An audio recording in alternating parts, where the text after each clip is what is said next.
Most of us don't want to be different, and so we aren't. I think most of us would rather be just like everyone else, and so we are. There's a group called the Barna Group, and they contributed to a book called Unchristian that I wrote. Didn't write it. Read it back in 2000 something, and they did a study on Christians in this world, and they didn't do a study on people who just claimed to be Christians. These were people who that they reported they had an experience of an encounter with Jesus Christ, and they had confessed their sins, that they had changed their entire lives, that they belonged to Him. So not just kind of like, yeah, I was baptized Christian when I was a kid, and I checked that box, but people who were committed. And here's what they found out, and I'll give you this quote, it's kind of a longer quote.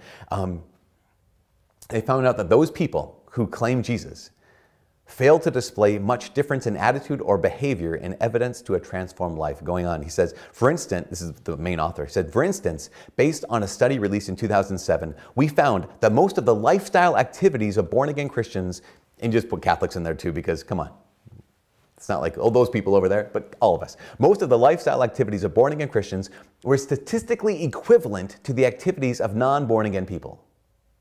That there's no discernible difference in their attitudes or actions. It goes on to say, when asked to identify their activities over the last 30 days, born-again believers, or just disciples of Christ, were just as likely to visit a pornographic website, to take something that did not belong to them, aka stealing, to consult a medium or a psychic, to fight physically or abuse someone, to have consumed enough alcohol to be considered legally drunk, to have used an illegal non-prescription drug, to have said something to somebody that was substantively not true, to have gotten back at somebody for something that he or she had done, and to have said mean things behind another person's back.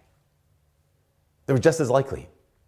Here's these Christians living in the world who said, now I've encountered Christ, and I've been chosen, I've been consecrated, I've been set apart, I've been made holy, and there was no discernible difference in their life than anyone else. And again, this is really important to realize. They weren't worse. They weren't worse. They were just no different. And why? How can that be?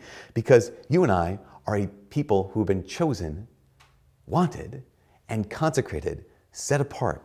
Question, why are we no different? And again, I don't think it's because we're necessarily evil. Yes, we have broken hearts. Yes, we're made good, but we're broken, like all those things. I think it's because most of the time, it's a matter of time. What I mean by that is, like, okay, so here we are. Summer started however many months ago. The students left campus in the beginning of May.